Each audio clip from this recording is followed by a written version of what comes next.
Hey guys, welcome back to Car Show and Tell.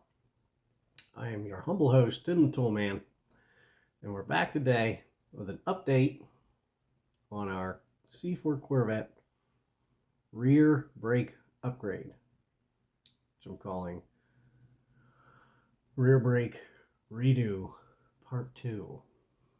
So today we're going to discuss component selection, modification, and cost.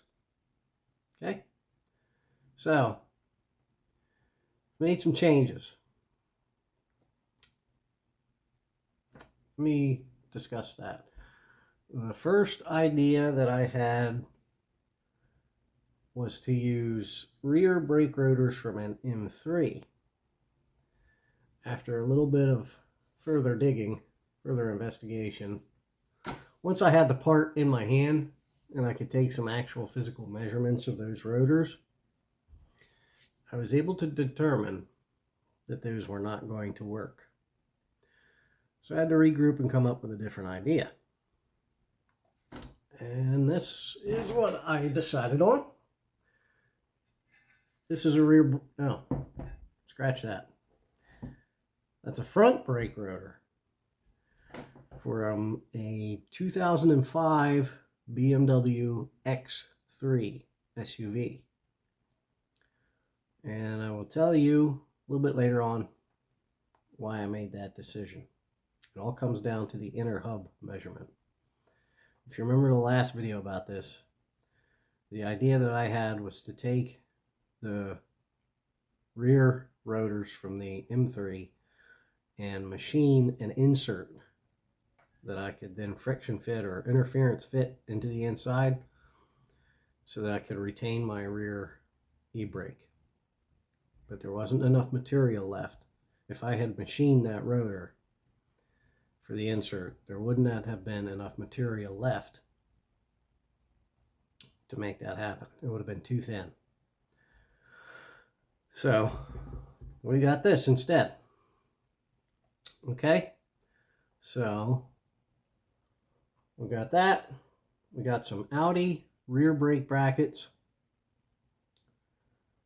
and I'm going to cut to that, and I'll show you how we were able to modify the brake rotors in the rear brake brackets in order to get those to work. Be right back.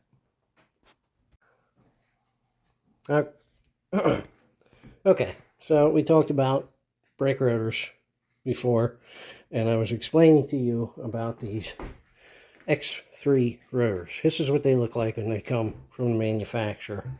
Okay, this brake drum is undersized.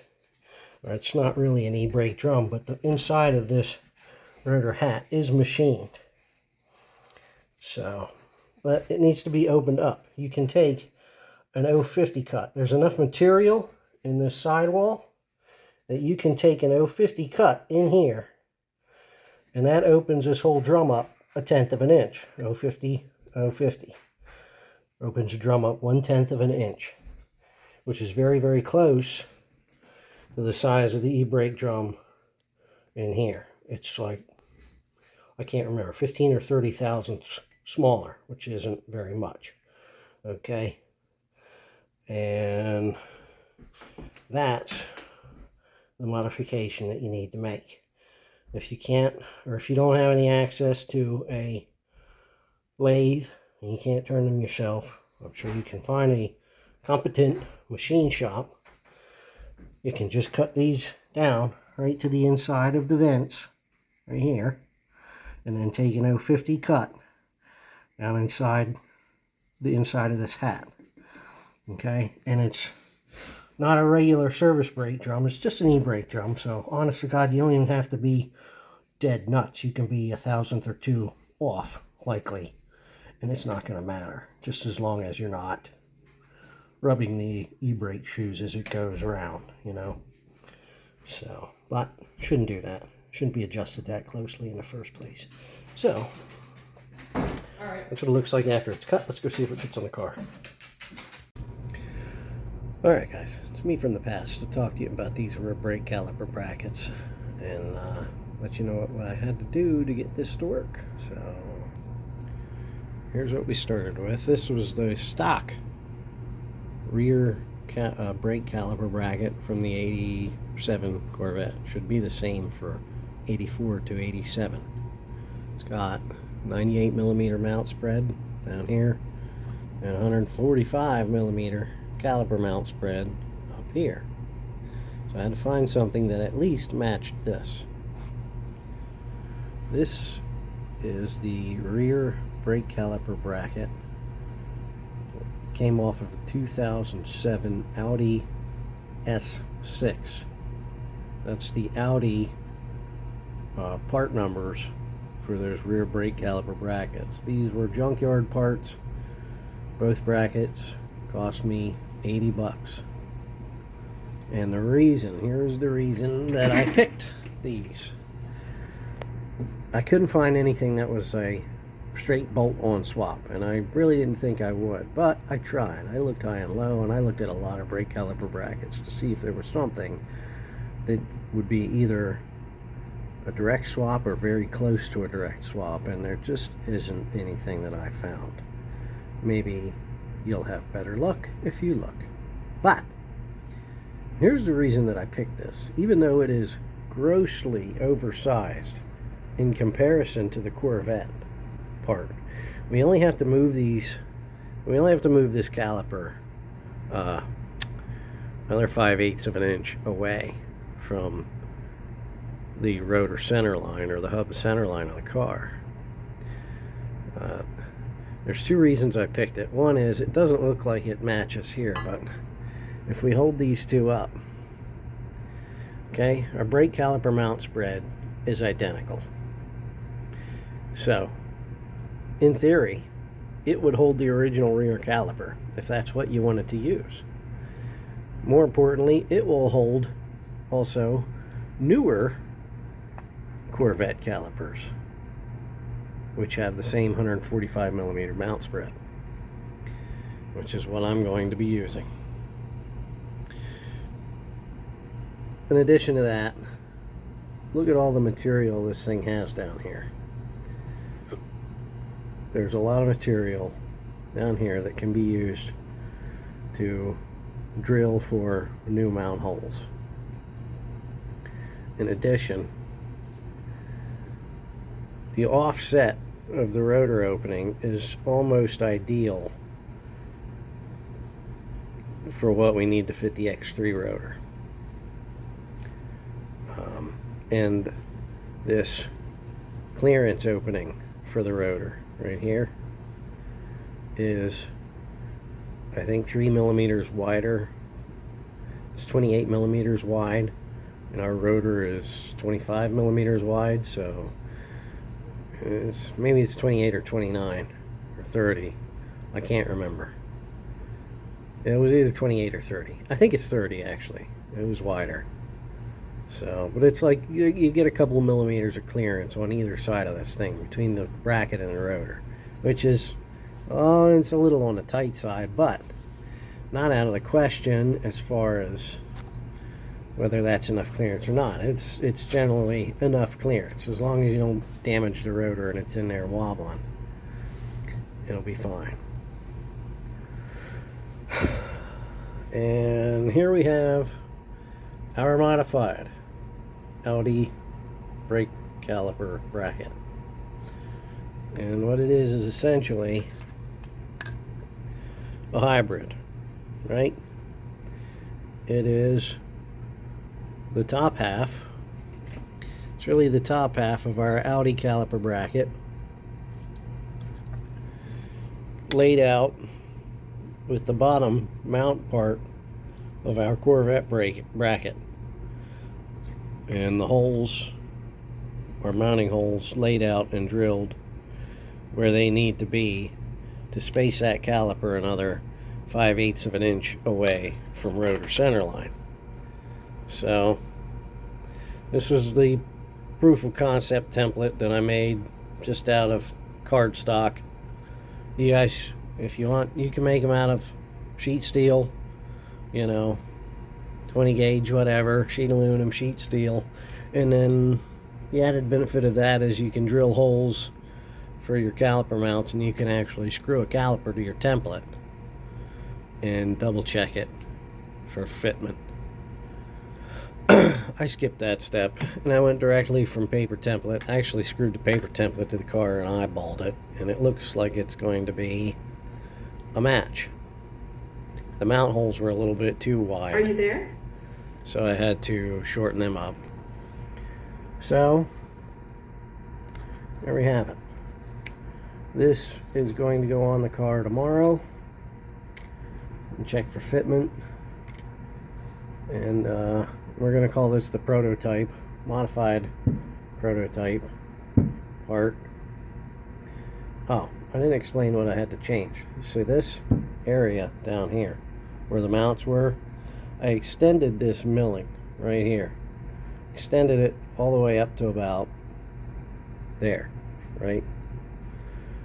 To mill a new flat area and drill my mount holes here and here. Okay, that kept the spacing that I needed for this to fit the rotor. Okay, and you might be saying, oh, you had to take material away. Well, I went down to this same surface height right here, and then I think I went 10 thousandths further down.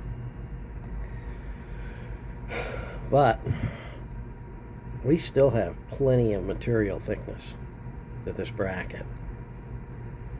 Actually, there's slightly more material left than the original Corvette part. It's the cast iron is slightly thicker, and that's the beauty of this stuff, is it machines and it drills and it taps very easily. It's just gray cast, so it's no big deal to modify it. It's not very difficult. If you don't have the access to, or can't come up with any way to jig apart to keep the surface level, or jig up ahead with some machine cutting inserts on your drill press and use that to basically continue to machine the surface up. If you can't come up with a way to do it either with improvised machine tools or proper machine tools, you can always hire a machinist, and they shouldn't have any issue making these modifications for you. Okay, there's the thickness of our original part, just to compare. So it's actually slightly thinner than our replacement Audi part. There's still plenty of material there. It's quite chunky. On the front side here, you can see I just evened this up pretty much from side to side. These factory brackets, they have this kind of oddball casting protrusion on this side. I just cut that off.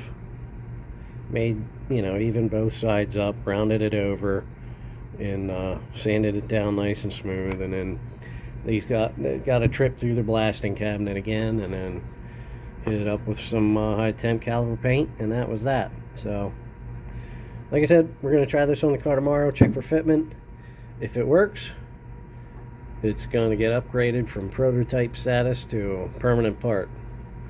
If it doesn't fit, well, step back, reanalyze, and try again.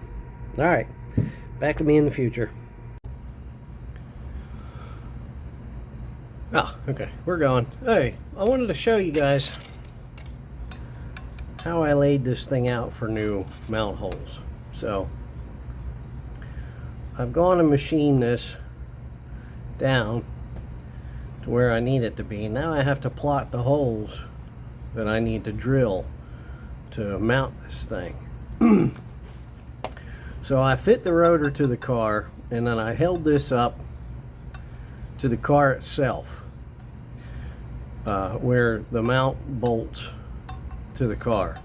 And these aren't spaced the same, but I was able to put one bolt through one of these holes and bolt it to the car, right? And then I measured the clearance from here, the inside of my caliper bracket, to the edge of my rotor. And it was about 1 5/8 inches of space.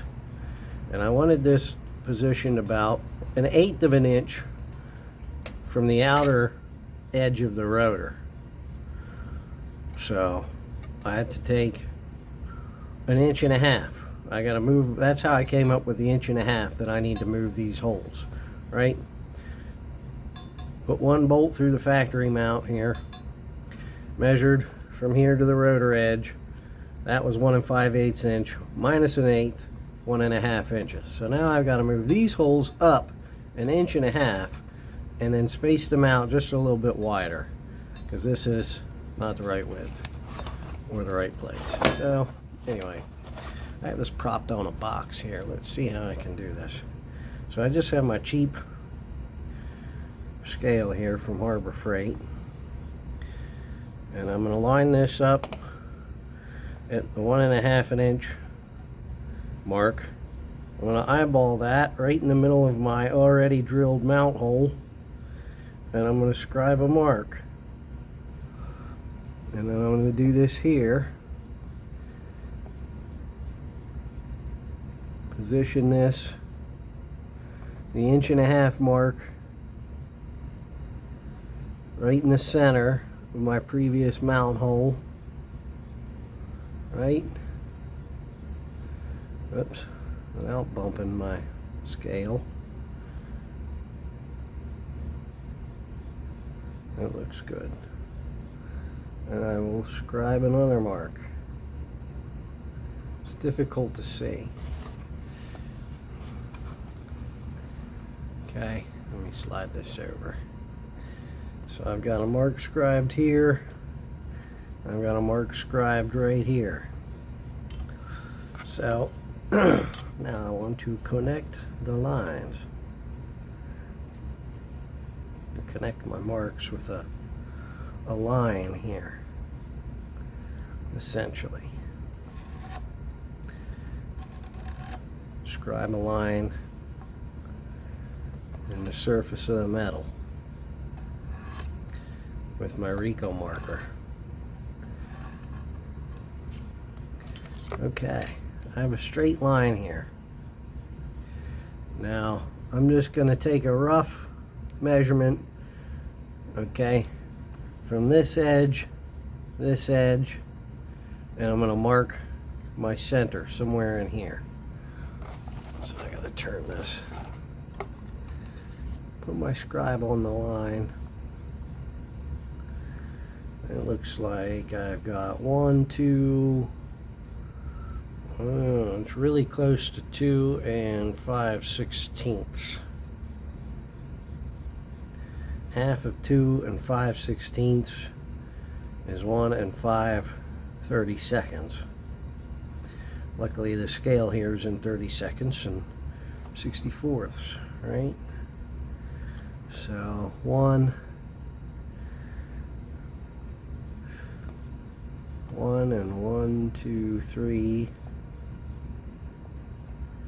32nds.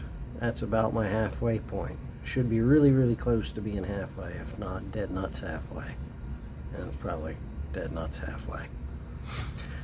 Now, my mount space is 98 millimeters from side to side. And I don't have a metric scale, so I'm going to have to convert to standard.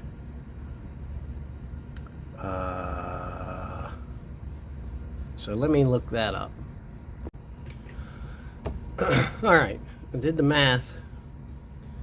98 millimeters is just over 3.858 inches. And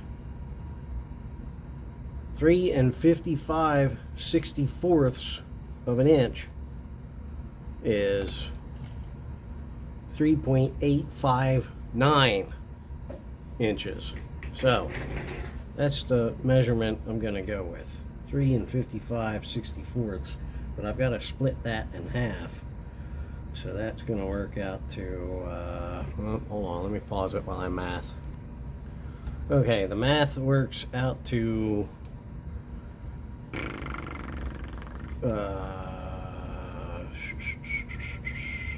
Still working on it. 9.5.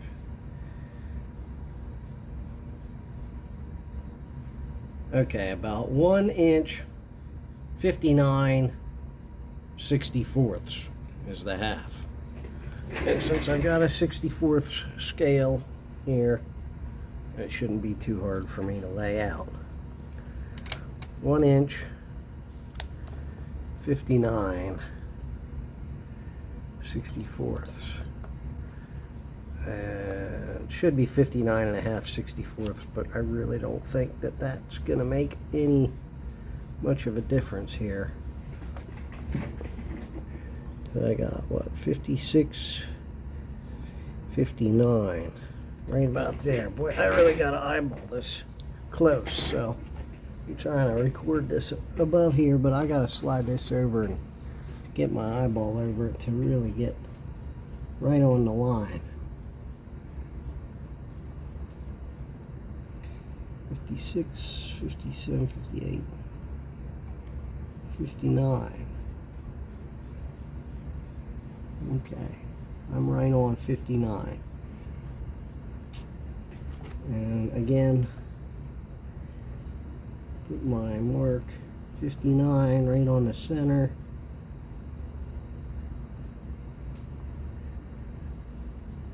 And make my mark here.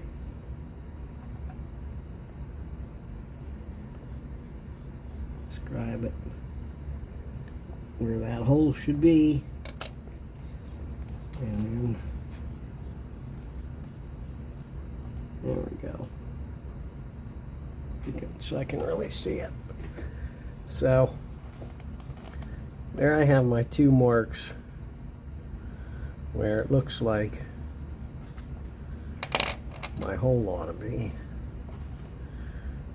It looks fairly even,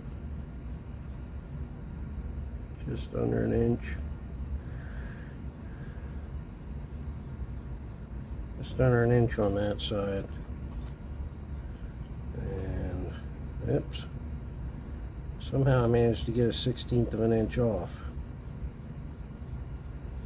This whole shebang needs to come over maybe 3/32.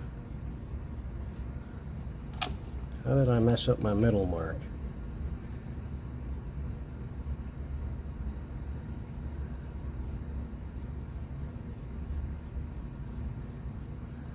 Well, maybe I should have measured end to end instead of from there to there.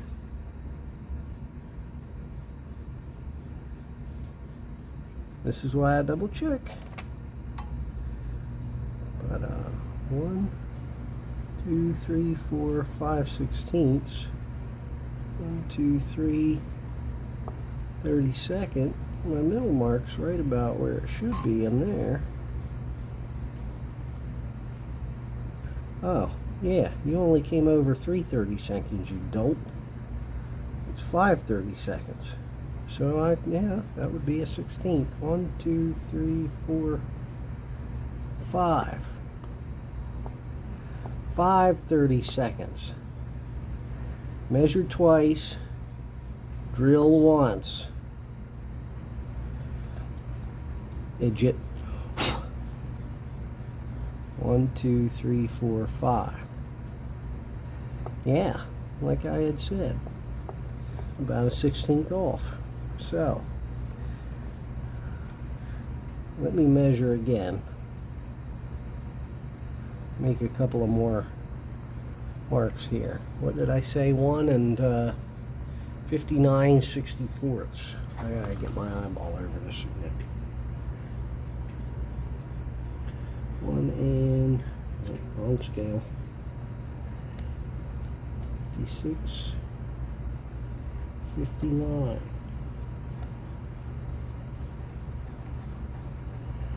And this time I'm making longer marks,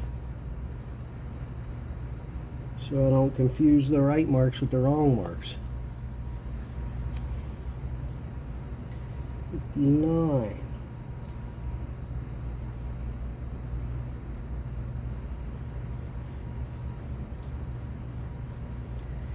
I should have filmed this the first time I did it because I didn't screw it up that time. Now that I know that that works, I'm just trying to copy it. Copy what I did the first time. Okay. Hopefully that's a little better. What do I got in this edge? Yeah, about 330 seconds. And about 330 seconds from the mark to the edge. 330 seconds from the mark to the edge. Okay. Now that I have established that I make mistakes too, what I'm going to do is take the original Corvette caliper and I'm going to hold it up against here and just eyeball and see if these two marks that I made are not the caliper bracket, the original Corvette caliper bracket. I'm going to hold it over top right against this piece, and I'm going to align the bolt holes in the original bracket with my marks and eyeball it and make sure that my new marks appear to be directly in the middle of those original bolt holes. So hang tight. Okay, I'll put my old caliper bracket over it and double checked, and those marks are directly in the center of the original bolt holes for the original caliper bracket. So now that I know that, I'll take my Rico marker and I will crosshair my horizontal line, which is how I tell myself that has been verified to be where the holes need to be drilled. So wherever this is crossed, that's where it needs to go. I'll take a center punch, a nice sharp center punch, and I will center punch each crosshair with a punching hammer, and then proceed to drill both those holes out to, what is it, M12. And the right size drill for an M12 is 0.405 inches, which works out to be like, I think it was 13/64.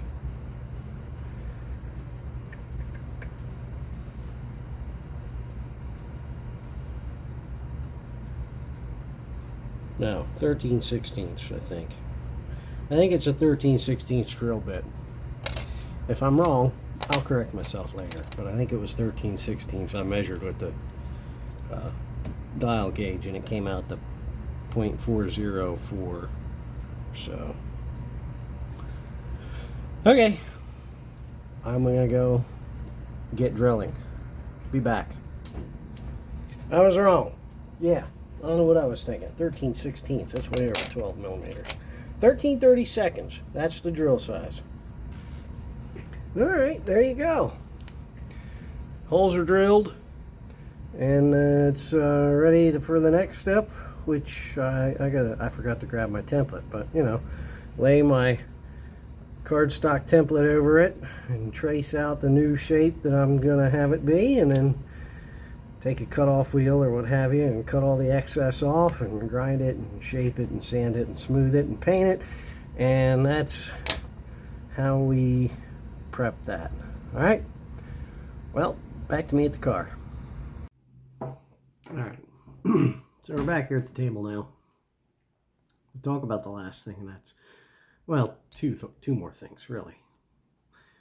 Why this rear kit came about, or why I needed it, and the total cost. Okay, so if you go back through the channel, maybe, I don't know, a few months ago, when I was just starting to get into whatever you want to call it, tracking the car, or going out and driving fast with it.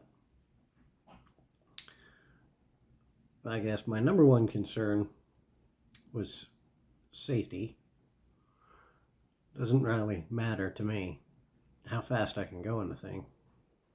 What really matters, or is the most important thing, is how fast I can get it to stop. So safety being the #1 priority, I felt the brakes needed to be upgraded because they were lacking. They got hot quickly, and when they got hot, they didn't work very well, as do most brake systems. So if you watched me a few months ago, I tore all the fronts apart and replaced it all with bare brake stuff to get better action out of those brakes. And better action I got. Those front brakes stop incredibly. The problem I was having is coming off of a relatively fast part of the course and trying to dump a lot of speed. The action I was getting was the fronts were really slowing the car down. The rears were just locking up. So I would come off of the fast part of the course, really lay into the brakes, like getting into a cone slalom or something of that nature. And as soon as I made the turn in to go around the first cone, the back end was kicking out. I could hear the rears locking up. The back end would kick out, and then I would have to oversteer the other direction to bring it back in line. And so I began thinking about this problem. The rears locking up, the fronts were not locking up. I never lost traction in the front end. It was just the rear. They'd send it right into snap oversteer. Just a quick bit of snap oversteer, and then like I said, I would have to overcorrect to get it to come back the other way and go through the cones. So, what's the solution to that? Most people would automatically think less rear brake, but I don't know how I can really get less rear brake than what I already have. And what happens when I switch to sticky tires? I already know the front's going to have traction. Is that going to fix the problem? Will the rear keep locking up, or will it maintain traction? I don't know. I thought about this for a while. Less rear brakes didn't make sense to me. I think the answer is more rear brakes. And that might be counterintuitive, but I'll tell you why. I'm thinking when I dump speed very quickly, it transfers a lot of the weight of the car onto the front end. Takes weight off the rear end, and that's why those wheels are locking up. So maybe the answer is more rear brake.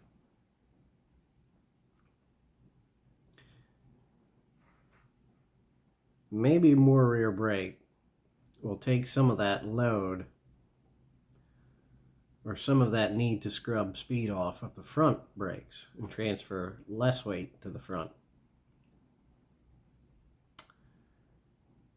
That's my theory, and I'm sticking to it.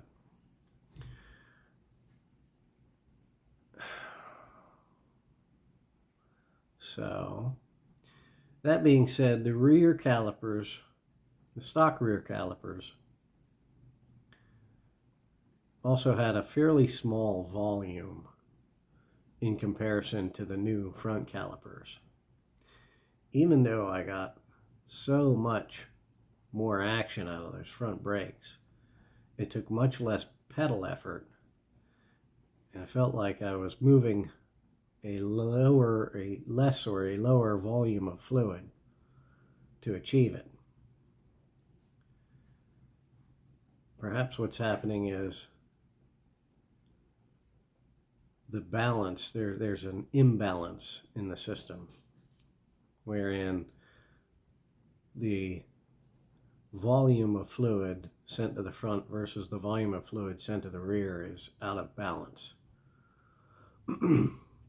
Wherein the volume of fluid sent to the front isn't enough to lock those up, but the volume of fluid sent to the rear is enough to lock those up. So that being said, I went looking for these. These are rear calipers from a C5 or C6 Corvette. And they have a much larger internal piston volume than the stock rear calipers. So, if you know anything about pressure and resistance or whatever, pressure is a byproduct of restriction. And in this case, if I select a caliper with a larger internal volume, it will produce less pressure when the brakes are applied. The upgraded rotor size, that's just a bonus, I guess. The reason I wanted to upgrade the rotor size was to provide more of a place for heat to go. Let's look at this. Okay, let's compare these two rotors. Obviously, the rotor on the right can only absorb less heat than the rotor on the left. Brake action can sometimes be an exercise in managing heat and dissipating heat. Also, this rotor on the right will be less capable of dissipating heat than the rotor on the left, simply because it has less surface area with which to dissipate heat. So, that was another reason why I elected to use larger rotors. These are the brake pads that fit our Audi caliper brackets, and we can compare the swept area of pad contact. This is the Corvette one, this is the Audi one. You see we have a much greater area of pad contact, which also hopefully means that rear will require less pressure to get the same action out of those rear brakes as the old ones did, and hopefully create less heat in the process. So that's another one of my theories, and I'm sticking to it until I've proven myself otherwise. Time will only tell after I get these installed and go out and do some spirited driving and see how it all works out. If it works, it works. If it doesn't work, I'll go back to the drawing board and try again. But if you do enough reading and research, which I've done a lot of, I'm thinking I'm on the right track here. So the last item of note herein is cost. When I did the front brakes on this car, it was not an inexpensive project to embark on. There was at least $2,500 involved in that brake upgrade, or I should say, at least I stopped counting at $2,500. But you can't argue with the results. If it works, it works. Having the need to upgrade the rear system, or the rear part of the system, then I did not want to incur nearly as much cost as I did on the fronts. Let me go back. I don't know if you remember this chart from the first time when I was comparing rotors from the Corvette to the BMW stuff. So, our size differences for the new BMW rotors. The center hole is still too large, but we can make up with that we can make that distance up with our hub-centric rings that we have here. Bolt pattern's a wash. E-brake drum is a wash now that these have been machined. Rotor is 5mm thicker than the old one, as well as being 12.8 inches in diameter compared to the old diameter of 11.5. And lastly, our hat height is nearly, the BMW rotors are nearly as tall as the old Corvette ones by less than 50 thousandths. So it will move the location of our calipers slightly further outboard, but only 47 thousandths, which is inconsequential to what we're trying to do here. We go back to cost. Okay. When I looked up brake kits for the rear of this car, the bare brake system, the 13-inch system, that's the least expensive system that they sold, would have still run about $2,300.